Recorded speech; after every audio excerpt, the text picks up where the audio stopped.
हे निहाल, तुमने अभी ये न्यूज आर्टिकल देखा? अभी मैं एक ब्लॉग पढ़ रहा था। ईवी का जो कार सेल हो रहा है ना, उसमें बस 4% ही शेयर है ऑटोमोबाइल इंडस्ट्री में ईवी का। तुम्हें नहीं लगता ईवी उतना सक्सेस रेट पे नहीं जा रहा है? 4% के हिसाब से पहले ये देखना पड़ेगा कि यूनिट कितना है। अच्छा।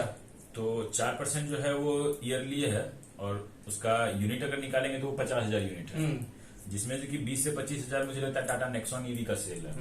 बाद बाकी ये जितने भी दूसरे सेगमेंट है, लग्जरी सेगमेंट, ये लोग को मिला के कॉन्ट्रीब्यूशन है ईवी कार सेल में।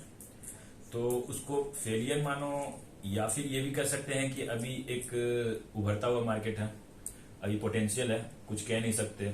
क्लास में हम लोग पढ़े थे बीसीजी मैट्रिक्स। बीसीजी मैट्रिक्स में 4 क्वाड्रेंट होते हैं। हाँ। पहला होता है क्वेश्चन मार्क। तो मेरे समझ से अभी जो ईवी का सेक्टर है उसको हम लोग क्वेश्चन मार्क में पुट कर सकते हैं। क्योंकि अभी बिल्कुल नया सेक्टर है। बिल्कुल सही बात है। ज्यादा प्रोडक्ट अभी अवेलेबल नहीं है, और मेन जो ईवी का कंसर्न है इंफ्रास्ट्रक्चर, वो भी उतना बिल्डअप हुआ नहीं है। तो वो एक कांस्टेंट पुट कर रहा है लोगों को ईवी परचेज करने के लिए। तो ये सब बहुत सारा फैक्टर है। तो अभी जज करना फेल हो गया एक सही ओपिनियन नहीं होती। बट लेकिन अभी एप्पल का जो ईवी का पूरा सेगमेंट है वो लाइन ही एप्पल ने बैन कर दिया। उस पर क्या है? क्योंकि एप्पल का एक लाइन था जो पिछले 10 सालों से उस पर काम कर रहे थे, कितने करोड़ की इन्वेस्टमेंट्स उस पर लगी थी, और वो लाइन एक लास्ट मोमेंट पे कल एप्पल का आया कि वो ईवी मतलब जो कार मैन्युफैक्चरिंग ऑटोमोबाइल का पूरा यूनिट ही बंद कर रहे हैं। देखो, 2 चीज बताएंगे।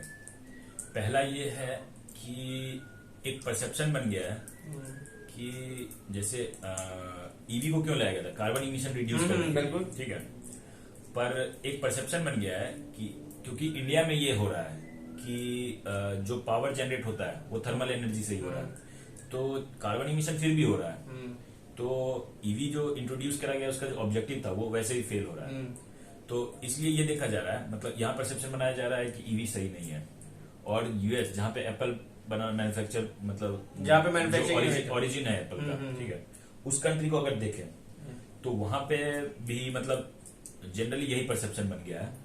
और एक रिसर्च डेटा परसों हम देख रहे थे, तो उसमें भी दिया हुआ है कि अगर एक इंटरनल कंबशन इंजन और इलेक्ट्रिक व्हीकल दोनों को अगर कंपेयर किया जाए, मतलब इनका प्रोडक्शन में जो कार्बन इमिशन होता है, जो इलेक्ट्रिसिटी बनाने में कार्बन इमिशन होगा, जो मैन्युफैक्चरिंग में होता है, और कंपेयर टू आईसी इंजन, उनको मैन्युफैक्चर करने में या जो लाइफ टाइम में उनका कार्बन प्रोड्यूस वो करेंगे कंबशन के टाइम में, अगर वो दोनों को कंपेयर करें तो एक पेट्रोल इंजन और एक इलेक्ट्रिक व्हीकल 50,000 किलोमीटर जब एक इलेक्ट्रिक व्हीकल चलेगा, और जब एक इंटरनल कंबशन इंजन 50,000 किलोमीटर चलेगा, तो जाके दोनों का कार्बन इमिशन जो है वो एक जीरो लेवल पे इक्वल हो जाएगा।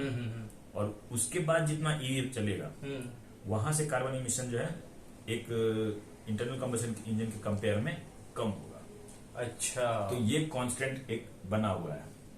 इसको प्रोडक्शन, मतलब कि ईवी के प्रोडक्शन स्टेज से लेके 50,000 किलोमीटर तक जब एक गाड़ी चलेगी, तो उतने देर में एक इंटरनल कंबशन के इंजन के कंपेयर में बहुत ज्यादा कार्बन इमिशन हो चुका होगा पहले ही। ओके, तो फिर इसका फिर क्या अपन क्या कर सकते हैं सर? क्या फ्यूचर पर्सपेक्टिव क्या हो सकता है फिर? फ्यूचर पर्सपेक्टिव हो सकता है एक कि कोई बैटरी का ऐसा टेक्निक लाया जाए, क्योंकि लिथियम आयन बैटरी जो है उसमें कोबाल्ट लगता है और लिथियम लगता है। मेन उन दोनों को एक्सट्रैक्ट करने में जो कार्बन इमिशन हो रहा है उसका बहुत ज्यादा सिग्निफिकेंट कंट्रीब्यूशन है। अगर उसका कोई ऑप्शन ले आया जाए तो रिडक्शन काफी हो सकता है। मतलब उसका कुछ ऑल्टरनेटिव लाना होगा, ऑल्टरनेटिव बैटरी का। बाद बाकी प्रोडक्शन में बहुत ज्यादा कुछ लगता नहीं है। बट अभी जो लोग मूव कर रहे हैं इस पे हाइड्रोकार्बन, लाइक गैस वैस पे, लाइक रिन्यूएबल एनर्जी या फिर रिसोर्सेज के ऊपर, तो क्यों मतलब लाइक जब ईवी आया फिर उसके बाद अब अपन कोई थर्ड तरीके पे यूज कर रहे हैं, पहले पेट्रोल यूज किया, फिर अभी ईवी, फिर अब थर्ड तरीका यूज कर रहे हैं जो रिसोर्सेज हाइड्रोकार्बन हाइड्रो एनर्जी से यूज कर रहे हैं। तो फिर ऐसा जब, तो मतलब ईवी ऐसे कह सकते हैं ना कि बीच का जो था ये फेलियर था, या फिर गवर्नमेंट उसी हिसाब से इस पे प्रोजेक्ट नहीं कर पाई, या फिर प्रेडिक्ट नहीं कर पाए? एग्जैक्टली नहीं पता, बट मेरा क्या पर्सपेक्टिव है वो बता सकता हूँ। बिल्कुल बताओ। मुझे क्या लग रहा है कि ईवी एक ऑप्शन है, तो साथ में क्यों ना, मतलब ऑब्जेक्टिव क्या है, कार्बन रिड्यूस करना, रिन्यूएबल एनर्जी पे शिफ्ट करना।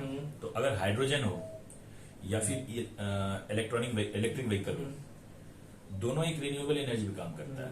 और दोनों में कार्बन इमिशन कम हो सकता है, तो क्यों ना मल्टीपल ऑप्शन पेश किया जाए लोगों को।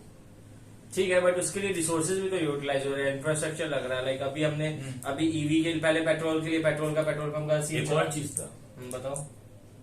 ऑयल बहुत ज्यादा डिपेंडेंट हो गया था कंट्री वाइज एग्री, जियोग्राफिकली अगर वैसे अगर ईवी पे चले जाएं तो हो सकता है फिर ईवी जो है वो एक नेक्स्ट चॉइस जैसे कह रहे हैं। अच्छा, 3-4 ऑप्शन, एक को मोनोपोली नहीं बनाना, 3-4 ऑप्शन मार्केट में रहे ताकि लोगों के पास ऑप्शन रहे और एक से पर्टिकुलर सेगमेंट पे मोनोपोली ना हो, क्योंकि जियोग्राफिकली जो हो रहा है। एग्री, ये तो ठीक है, ये वैलिड पॉइंट तो ऐसा लगा। और कुछ स्पेशल इस पे, लाइक कुछ इंपॉर्टेंट पॉइंट? और स्पेशल ये भी हो सकता है कि देखो बैक ऑफ द माइंड हो सकता है ये चल रहा हो कि हो सकता है ईवी सक्सेस ना करे, फेल हो जाए, क्योंकि इंफ्रास्ट्रक्चर कॉस्ट ज्यादा है और कंपैरेटिवली कार्बन रिड्यूस बहुत ज्यादा नहीं हो रहा है।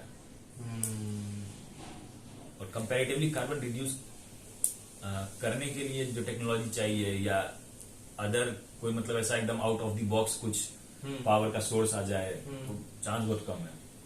ओके। और अगर हाइड्रोजन पे जाए तो मतलब बहुत ही कम, हाइड्रोजन मतलब सिर्फ वाटर निकालता है और कार्बन एमिशन कुछ ज्यादा उसका है नहीं। तो अगर वो एक ऑप्शन देखा जाए, हाइड्रोजन में सिर्फ एक खराबी है, सेफ्टी इशू है। क्यों? वो ब्लास्ट कर सकता है कभी भी। अच्छा, तो ऐसे ईवी का मार्केट प्रेडिक्ट करने के लिए आने वाले नेक्स्ट 5 ईयर में अपन पता चल जाएगा कि ईवी इज सक्सेसर और नॉट। और ज्यादा समय देना होगा, इंफ्रास्ट्रक्चर बनाना मुश्किल काम है थोड़ा। और एक और भी चीज है, अभी मतलब मेन रिन्यूएबल में अगर देखो तो बट गवर्नमेंट का एक मैंने एक आर्टिकल पढ़ा था, मोदी गवर्नमेंट या किसी गवर्नमेंट का, कि 2047 या 2050 तक इंडिया को पेट्रोल फ्री बनाना है। मतलब लाइक हमारे जो कार है ना वो पेट्रोल डीजल फ्री रहे। पेट्रोल 2047 या 50 ऐसे ही नंबर था। पेट्रोल डीजल फ्री हो जाएगा, कोई दिक्कत नहीं है उसमें। क्या है ऑप्शन तो फिर 2 रहे ना फिर, मतलब ईवी या फिर हाइड्रो, या फिर अब फ्यूचर में क्या नया आ रहा है, एक सीएनजी को भी ऑप्शन ले सकते हैं। CNG is another best option, वो भी अभी बहुत चल रहा है। पर पहले वो थोड़ा चीप भी था, अब तो लगभग पेट्रोल के प्राइस में आ चुका है सीएनजी। अच्छा, प्राइसेस सेम हो गया लगभग, मतलब पेट्रोल अगर 100 है तो 85-90 आसपास सीएनजी भी है। ओके, बट उसमें ये माइलेज ज्यादा देता है ना वो। हाँ, माइलेज का भी तो है ना, इधर से भी देखो तो दोनों तरफ से पर्सपेक्टिव देखो ना।